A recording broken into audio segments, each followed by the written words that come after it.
bring hurts, and God desperately wanted to heal us.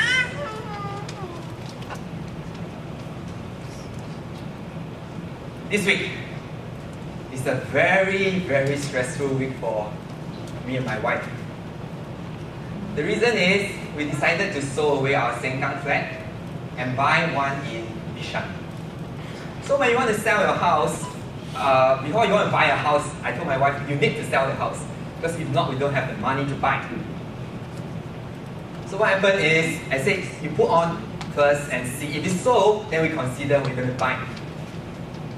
So that was like many months ago. Then we started, putting on advertisements, and it waited for months, and a few person came and was silent for a long, long while.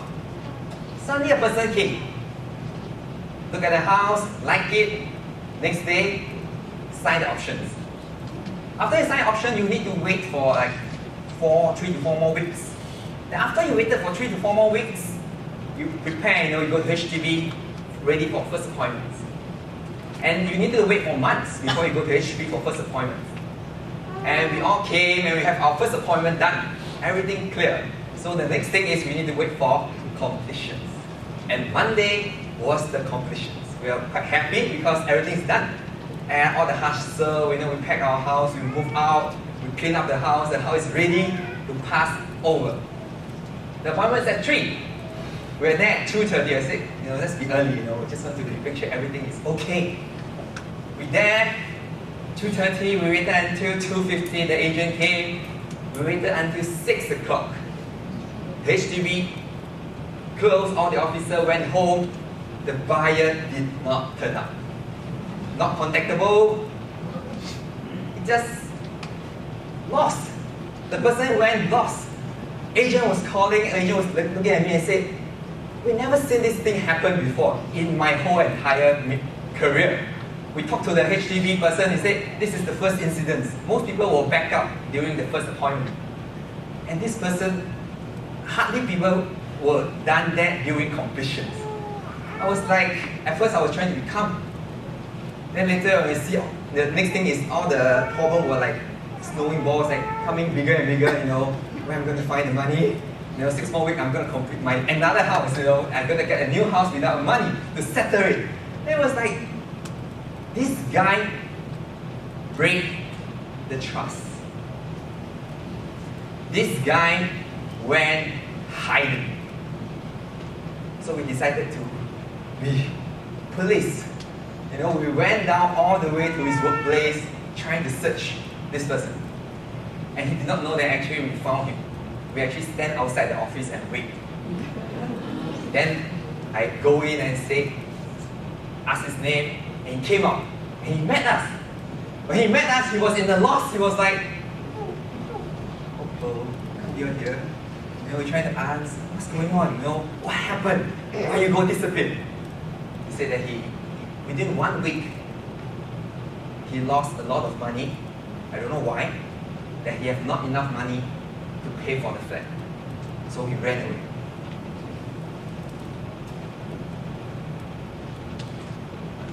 When sin enters human world, it's the same effect happened.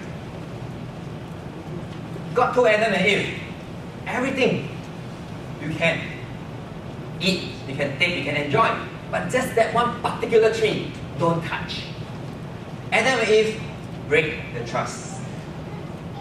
When they break the trust, they went hiding. No choice, they can't face God. When God said, Adam, Eve, where are you? When they met God, Adam and Eve felt ashamed. They felt naked. They felt vulnerable. Have you had that feeling? Or do you felt that way before? Is that pictures or that shamefulness or that nakedness still there? When I was preparing these sermons, I was praying, what story to share? And a picture keep coming back to my mind, like haunting me, keep coming back and back. Is this school pictures. Suddenly. It was during lunchtime. It was probably when I was SDACC 3. We were lining up to buy lunch, and it's so crowded. The canteen was not very big, but we have a lot of students coming together, and we have a long queue. And by accident, I was like turning around, bang into one of my classmates, and the whole plate of rice fall. The right thing to do is, excuse me, sorry, can I help you? Can I offer to buy you another plate? But that was not my reaction. I was standing there.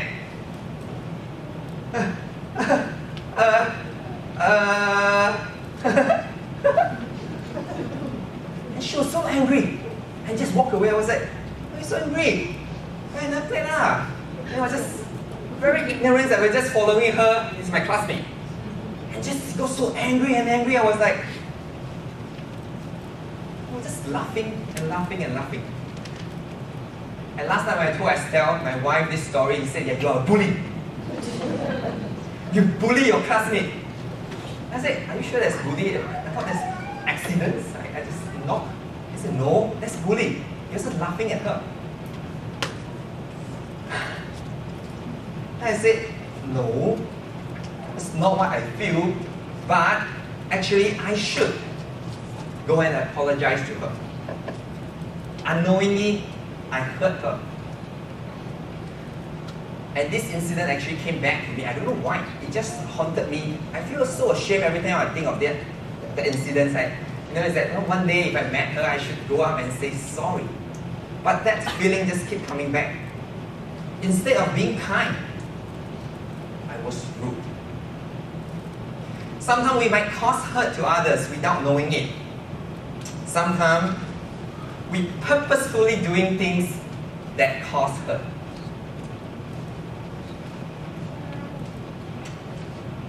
February 14th.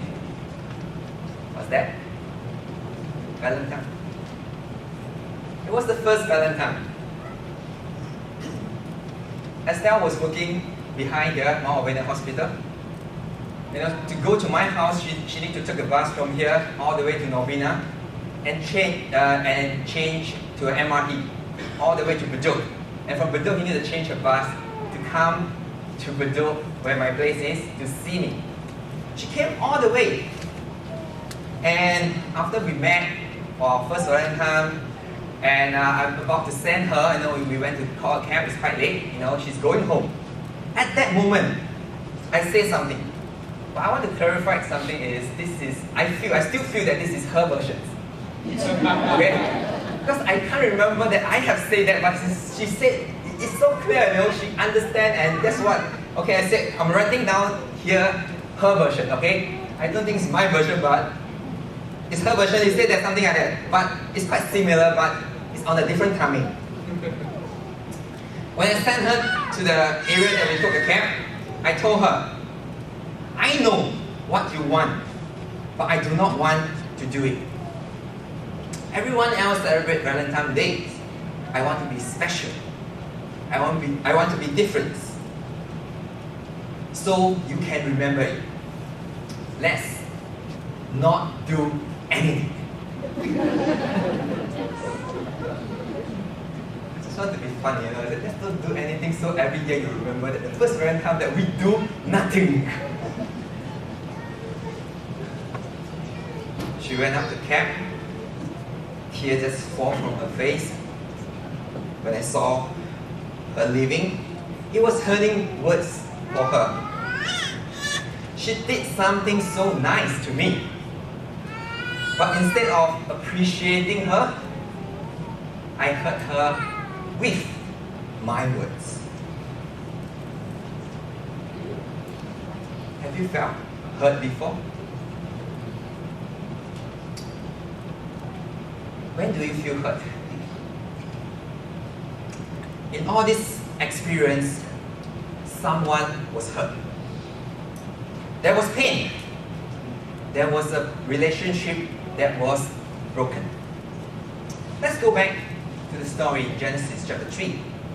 When human sins against God, the relationship between humans and God, somehow there have been broken. And it brings shame, it brings nakedness, it brings vulnerability, it brings hurts. Let's look back a bit. The two events that I used just now, it's not something like very serious, like a big things like I killed somebody, or I become so greedy, I have another girlfriend, I committed adultery. It's not something that big, but it still brings pain to somebody. It still brings shame, nakedness, hurt, vulnerability. When we come to a realization of the presence of sins, the root problem is the sin. The text that we read in Romans chapter 3, verse 23, it says that we all sin and fall short of the glory of God. Or we can translate to the word fallen short as we lack of the glory of God. All of us are broken from that relationship with God.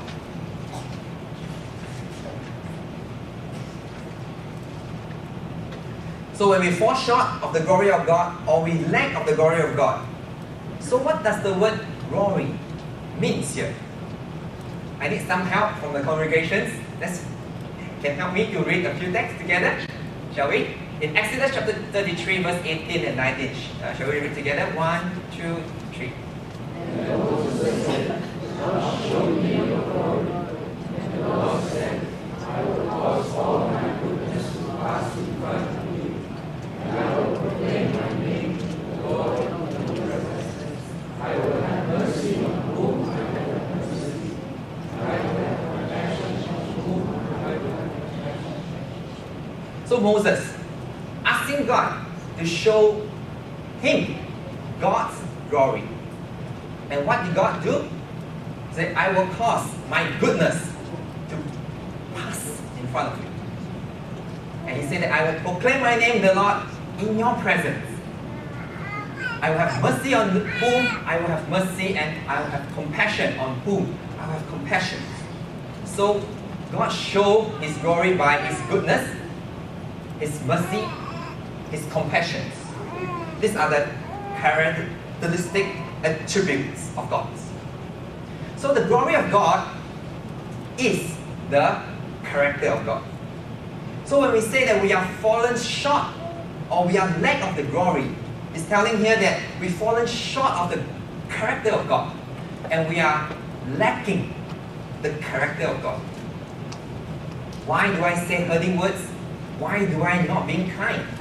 Is that I do not have the glory of God or the character of God at that moment. Let's read one more text here in 2 Chronicles chapter 7 verse 1. 1, 2, 3.